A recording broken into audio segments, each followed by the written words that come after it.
Gold cycle versus money motorcycle. एक गांव में बबलू और चिंटू नाम के दो अमीर बच्चे थे। वे दोनों एक ही स्कूल में पढ़ते। दोनों बहुत अच्छे दोस्त भी थे, हमेशा मिलजुल कर खेलते रहते। उनके पिताजी इतने अमीर थे कि बबलू के लिए उसके पिताजी एक गोल्ड साइकिल खरीद कर देते हैं। वैसे ही चिंटू के पिताजी चिंटू के लिए एक मिनी मनी मोटरसाइकिल खरीद कर देते हैं। वे दोनों उस व्हीकल के ऊपर खुशी से घूमते रहते। एक दिन बबलू, अरे चिंटू, आज हमें रोज की तरह पतंग उड़ाकर एंजॉय करना चाहिए, चलो मैदान में चलते हैं। शी यार, हमेशा वही जाते हैं ना उड़ाने, वहाँ बहुत बोरिंग होता है।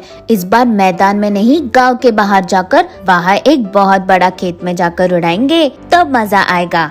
आइडिया अच्छा है यार, चलो अभी ही चलते हैं। वे दोनों पतंग लेकर उनके व्हीकल में बाहर जाते हैं। वहाँ गांव के बाहर खेत में आते हैं। वहाँ दोनों मिलकर पतंग उड़ाते रहते हैं। वे दोनों चिल्ला चिल्ला कर खुशी से पतंग उड़ाने लगे।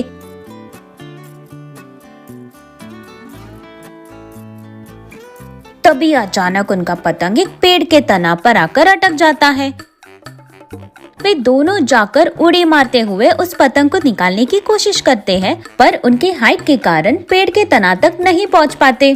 चीची, क्या यार, ऐसा क्या हो गया? ये क्यों ऐसा अटक गया? किसी को हेल्प पूछने के लिए यहाँ चारों ओर कोई नहीं दिखाई दे रहा।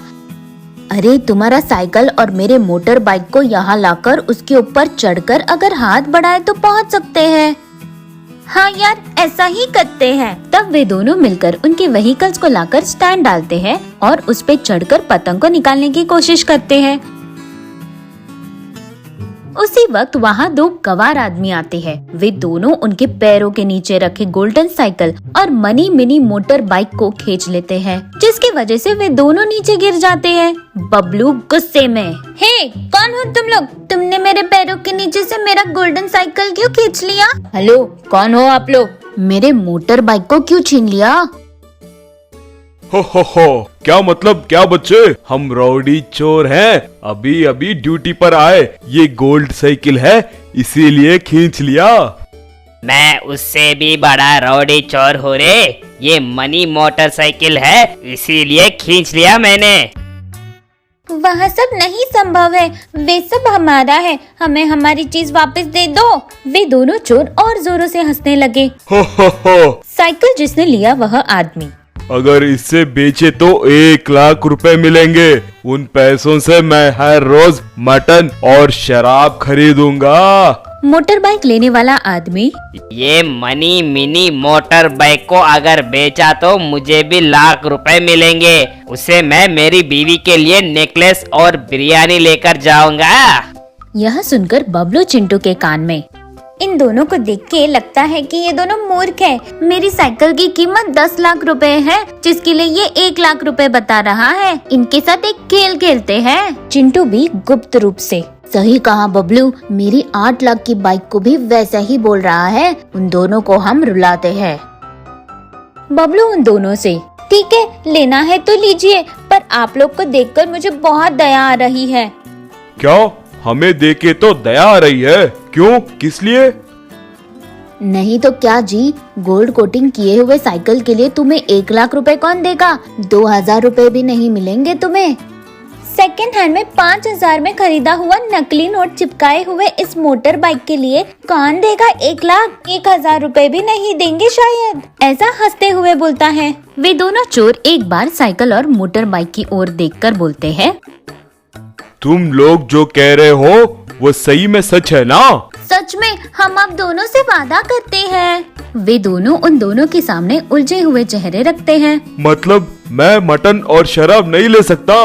मेरी बीवी के लिए नेकलेस और बिरयानी अगर नहीं ले गया तो वो मुझे घर में आने नहीं देगी। मैं क्या करूं? ऐसा दुखी होकर बोलता है। बेचारे, आपको देख के मुझे रोना आ रहा है। ठीक है, एक काम करते हैं, मुझे और मेरे साइकिल को छोड़ दोगे तो मैं मेरे पिताजी से बात करके तुम्हें 10,000 रुपए दिलाऊंगा। मुझे और मेरे मोटर बाइक को छोड़ दोगे तो मैं पिताजी को बोल के 10,000 क्या 25,000 दूंगा। तुम क्या दोगे बड़े आए? अगर तुम 25,000 दोगे मेरे पिताजी क्या कुछ कम देंगे? हम भी 50,000 रुपए देंगे। तुम्हारा शक्ल देखा है, तुम्हारे पिताजी को उतना सीन नहीं है, पर मैं फाइनल बोल रहा हूँ 70,000 रुपए दूंगा। बबलू गुस्से में, मेरे पिताजी को उतना सीन नहीं है बोल रहा है, मैं 1 लाख दूंगा। 1, 2। तुम्हारे पिताजी 1 लाख देंगे तो मैं 1,50,000 रुपए दूंगा। 1, 2 ऐसा बोल रहे थे जैसे नीलामी हो रही हो। अरे बाबू, वो पैसे मुझे जल्दी से दे दो, सुबह से नाश्ता भी नहीं किया है। ठीक है, एक काम करते, वहाँ दूर पड़े पेड़ के नीचे एक कुत्ता सो रहा है, देखो। मैं मेरे साइकिल पर और यह अपने मोटर बाइक पर जाकर जो पहले स्पीड में जाकर उस कुत्ते को छूकर आता है वही जीत जाएगा। अगर मैं जीत गया तो 1 लाख रुपए दूंगा, अगर ये जीत गया तो 1,50,000 रुपए देगा। वो पैसा आप दोनों बांटकर सुखी से रहो। वे दोनों खुशी से मान जाते हैं। रेडी 1 2 3। दोनों रेस लगाते हैं। वे दोनों स्पीड से चलाते हैं। वे दोनों कुत्ते के सामने आते ही वो कुत्ता उठकर बाउ बाउ करते भाग जाता है। दोनों इसके पीछे ऐसे ही जाते देख, ये क्या, कुत्ते के पास गए ना, अब वापस आ जाओ, आ जाओ। ऐसा बोलते हुए चिल्लाता है। बबलू गाड़ी रोककर, कुत्ता भाग रहा है जी, उसे छूकर आते हैं, वही तो लगा था ना शर्त। वे दोनों चले जाते हैं। तब जो हुआ समझकर चोर अपने सर को पकड़कर बैठ गए। Air cooler. उनका नाम श्याम और जॉनी है। दोनों साथ में चोरी करते थे। जॉनी बौना था। एक बार जॉनी श्याम से, भाई खजाना पूरा खाली हो गया, हमारे तय किए अनुसार हम चोरी साल में एक ही बार करेंगे और पूरा साल उस चोरी से मिले पैसों के साथ बिताएंगे। सच है, लेकिन आजकल कोई घर पर पैसे ही नहीं रख रहे, सब डिजिटलाइजेशन हो गया है और चेन स्नैचिंग करने देखे तो जहाँ देखो वहाँ सीसीटीवी कैमरा लगे हुए हैं। कोई ऐसा तरीका देखना होगा जिससे हम सीसीटीवी से भी ना पकड़े जाए। भाई आइडिया, परसों मेरा दोस्त अलमीरा के अंदर छिपकर जो चोरी किया ना, वैसे कुछ करे। छी, अलमारी का आइडिया छोड़ो, मुझे ही एक अच्छा आइडिया आया है। सुनो, हम एयर कूलर सर्विस करने वालों की तरह जाएंगे। मैं तुम्हें उस कूलर के अंदर रखूंगा, तुम कूलर में बैठकर पूरा दिन निरीक्षण करो और रात होते ही चोरी करके कूलर के अंदर छिप जाओ, तब हमें कोई नहीं पकड़ पाएगा। उन दोनों को आइडिया अच्छा लगने से वे कूलर वाले घर की खोज करने लगे। एक सेठ के घर गए और वहाँ श्याम सेठ से, सेठ जी, आपके एयर कूलर के रिपेयर के लिए आए हैं। वो मेरा बेडरूम में है, वो बहुत बड़ा है, क्या तुम उसे रिपेयर कर पाओगे? सेठ जी, हमारे लिए कूलर जितना बड़ा हो उतना कंफर्ट है, आप दिखाइए सेठ जी। इस तरह श्याम मरम्मत करने का नाटक कर रहा था और जॉनी किसी को दिखे बगैर कूलर के अंदर छिप गया। शाम को सेठ पूरा सोना एक छोटे से लोहे के बक्से में छुपा दिया। ये सब जॉनी कूलर के अंदर से देखा और शाम को तुरंत फोन मिलाया और कहा, मुझे पता चल गया कि सोना कहाँ है, रात में चोरी कर दूंगा, तुम सुबह आके मुझे इस कूलर से निकालो। उस रात जॉनी कूलर से बाहर आया, लोहे के बक्से से सारा सोना चुरा लिया और वापस कूलर के अंदर चला गया। अचानक गर्मी के कारण सेठ नींद से उठकर, वाह बहुत गर्मी है, सोचकर कूलर चालू किया। अंदर जॉनी, अरे बाप रे, ये कूलर ऑन कर दिया रे। सोचकर कुछ न कर पाने के कारण यूं ही खड़ा रहा। कूलर का पानी जॉनी के सर पर गिरने लगा। सुबह सेठ नींद से उठकर, अयो अयो, मेरा पूरा सोना गायब हो गया, कहते हुए चिंतित हो गया।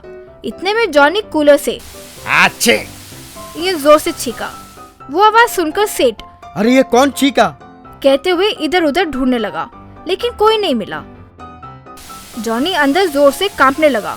अरे सेठ, जल्दी से कूलर बंद करो, मैं यहाँ कांप रहा हूँ। इतने में जॉनी दूसरी बार जोर से छींका